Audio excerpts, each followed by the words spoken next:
7h, 9h. Europe 1 matin. Europe 1, 7h12, Dimitri Pavlenko, vous recevez à présent le fondateur du réseau Espérance Banlieue. Bonjour Eric Mestralet. Bonjour monsieur. Bienvenue sur Europe 1, vous êtes chef d'entreprise, fondateur d'Espérance Banlieue. C'est depuis 2012 un réseau d'écoles privées hors contrat. Aujourd'hui c'est 17 établissements, alors dans le Val d'Oise, les Yvelines principalement, mais aussi Orléans, Toulon, Marseille, Roubaix, Saint-Étienne. Plus de 1000 élèves fréquentent vos cours. Eric Mestralet, on vient de vivre une semaine hors norme dans l'histoire du pays, avec un niveau de délinquance et de violence inédit. Même en 2005 on n'avait pas vu ça. Tout est une cible, tout a été une cible pour les émeutiers et les pillards, même la Croix-Rouge, même les écoles. Est-ce que ça vous a surpris qu'ils brûlent des écoles ? Non, pas beaucoup, malheureusement. Beaucoup d'émotions, bien évidemment. Un chaos que constaté et qui nous encourage à faire un vrai travail de refondation. Je pense qu'il faut changer les méthodes que jusqu'à présent on a mis en œuvre. Le passé est le passé. L'enjeu, c'est comment on peut regarder l'avenir. Et moi, ce que je constate, c'est depuis 10 ans où nous sommes présents à travers ces écoles que vous venez de citer. Parce que je précise qu'elles sont situées, vos écoles, essentiellement dans les quartiers prioritaires de la politique de la ville. Hein. Bien sûr, justement. On a parlé Roubaix, Marseille, Toulouse, des villes qui sont souvent parlées d'elles, Argenteuil, voilà, donc des écoles qui sont situées dans des quartiers difficiles et qui manifestent quelque chose d'assez nouveau, d'assez même extraordinaire et peut-être une source d'espoir, d'espérance. Et c'est le nom que nous portons pour ces écoles qui vont de la maternelle au collège. C'est qu'il est possible de faire des choses, il est possible de réconcilier, il est possible de refaire société, parce que je pense qu'il s'agit bien de cela ce matin et en ces jours. C'est comment on fait en sorte que les gens aient envie de reconstruire ensemble. Non pas de vivre ensemble, mais de construire ensemble. Eric Mestralet, est-ce qu'il y a des élèves des écoles d'Espérance Banlieue qui se sont signalés par leur participation aux émeutes ? Parce qu'on rappelle, un tiers des interpellés avaient entre 14 et 18 ans. C'est un chiffre qui nous a tous beaucoup marqués. Alors je pense qu'ils sont un peu plus jeunes, les élèves. Donc il y a beaucoup de maternelles, de primaires, voilà, ce serait quand même extrêmement surprenant. Voilà, et quelques collèges. Après, alors, on a aussi signalé que les enfants qui avaient participé à ces démonstrations, j'utilise des mots un peu neutres pour éviter de les charger, c'était souvent des enfants dont les parents étaient pas aussi présents qu'ils devraient l'être ou qu'ils auraient aimé l'être. Hein. Alors, dans les écoles que nous portons avec la société civile, et c'est ça qui est important, mais finalement tout le monde concourt à se mobiliser, les parents aussi. Et donc c'est ensemble qu'on essaye de donner un avenir qui soit serein, voilà, en apprenant un certain nombre de choses fondamentales. Donc il y a évidemment les compétences, c'est une école, hein, les savoirs fondamentaux, mais aussi le savoir-être, et puis il y a l'apprentissage des codes, des us et coutumes de notre pays. Voilà. Si on n'a pas des choses en commun, on ne peut rien construire. Mais pour revenir à la question initiale, pourquoi brûlent-ils ? Pourquoi ont-ils brûlé des écoles ? On sait que l'école française va mal. Hein. Si je fais un rapide diagnostic, les résultats scolaires sont faibles par rapport aux autres pays développés. On le voit à des tests comme PISA, par exemple, qui sont des bons bancs d'essai, des bons de comparaison. On voit que les inégalités sont très fortes aussi. Il y a des enfants qui réussissent très bien, mais il y en a aussi qui réussissent extrêmement mal.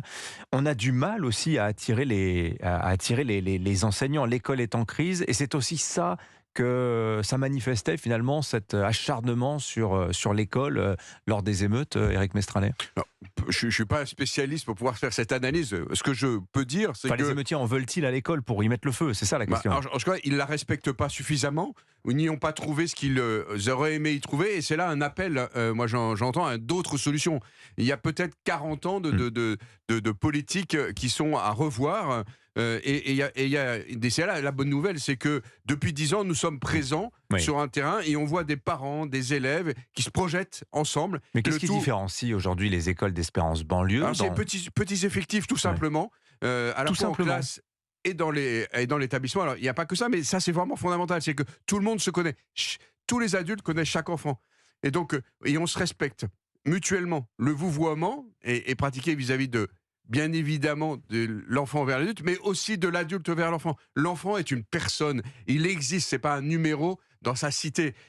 Il est accueilli par le directeur ou un professeur chaque matin par son prénom en se serrant la main. Donc ça change le regard. Et ben, ensemble, on peut construire des choses. Cette grande proximité est vraiment fondamentale.